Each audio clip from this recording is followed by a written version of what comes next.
जीवन हमें एक मौका देता है, इसलिए जब भी सही कॉलेज चुनने का समय आए तो सिर्फ मंगलायतन यूनिवर्सिटी आपके बेहतरीन भविष्य और सर्वांगीण विकास के लिए। खबर बिहार में चल रहे विशेष गहन पुनर्निरीक्षण यानी एसआईआर प्रक्रिया को लेकर सुप्रीम कोर्ट में हुई सुनवाई के बारे में। ये मामला 65 लाख मतदाताओं से जुड़ा है जिनके नाम कथित तौर पर मतदाता सूची से हटाए जाने की आशंका है। तो क्या है पूरी खबर, उसको जानने से पहले आप अपने फोन में फटाफट दैनिक जागरण ऐप को इंस्टॉल कर लीजिए, क्योंकि यहाँ आपको सही और सटीक खबरें मिलती हैं। साथ ही हमारे चैनल को लाइक, शेयर और सब्सक्राइब करना बिल्कुल मत भूलिए। दरअसल बिहार में निर्वाचन आयोग एक विशेष प्रक्रिया चला रहा है जिसे एसआईआर यानी स्पेशल इंटेंसिव रिवीजन कहते हैं। इसका मकसद मतदाता सूची को अपडेट करना है ताकि गलत या पुराने नाम हटाए जा सके और सही लोगों के नाम शामिल किए जा सके।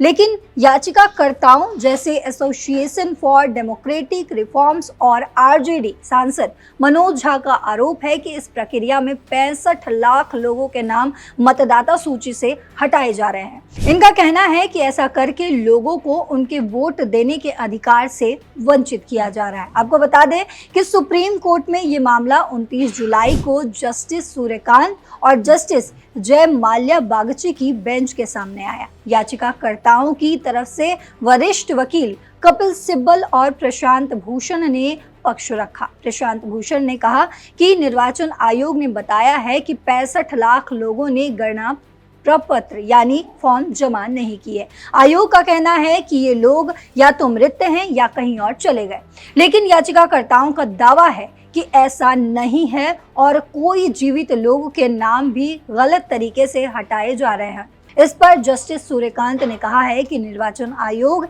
एक संवैधानिक संस्था है और इसे कानून के मुताबिक काम करना होता है।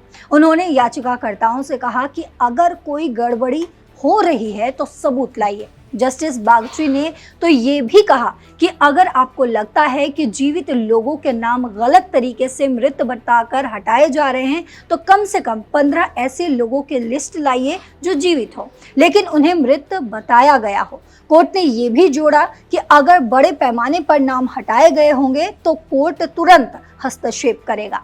कपिल सिब्बल ने कहा कि अगर निर्वाचन आयोग इन 65 लाख लोगों की पहचान जानता है तो उनके नाम मसौदा सूची में शामिल करने चाहिए। इस पर कोर्ट ने कहा कि अगर मसौदा सूची में इन नामों का जिक्र नहीं होता तो हमें बताएं, हम कार्रवाई करेंगे। निर्वाचन आयोग की ओर से वकील राकेश द्विवेदी ने कहा कि मसौदा सूची आने के बाद भी लोग फॉर्म भरकर अपने नाम जुड़वा सकते हैं। कोर्ट ने इस मामले में सभी पक्षों से 8 अगस्त तक अपनी लिखित दलीलें दाखिल करने को कहा और अगली सुनवाई 12 और 13 अगस्त को तय की। याचिकाकर्ताओं का कहना है कि अगर इतनी बड़ी संख्या में लोगों के नाम हटाए गए तो ये उनके वोट देने के अधिकार का हनन है। सुप्रीम कोर्ट ने साफ किया कि अगर एसआईआर प्रक्रिया में गड़बड़ी हुई तो वो इसकी निगरानी करेगा और जरूरत पड़ने पर दखल भी देगा। ये मुद्दा इसलिए अहम माना जा रहा है क्योंकि वोट देना हर नागरिक का मौलिक अधिकार होता है और अगर इतनी बड़ी संख्या में नाम हटाए जा रहे हैं तो ये लोकतंत्र के लिए चिंता की बात हो सकती है। अब देखना होगा कि सुप्रीम कोर्ट और निर्वाचन आयोग इस पर क्या कदम उठाते हैं। तो हम इस खबर पर लगातार नजर बनाए हैं। अब इस पर आपकी जो भी राय हो कमेंट बॉक्स में जरूर बताते जाइएगा। फिलहाल इस खबर में इतना ही। देश और दुनिया की बाकी खबरों के लिए देखते रहिए दैनिक जागरण। नमस्कार।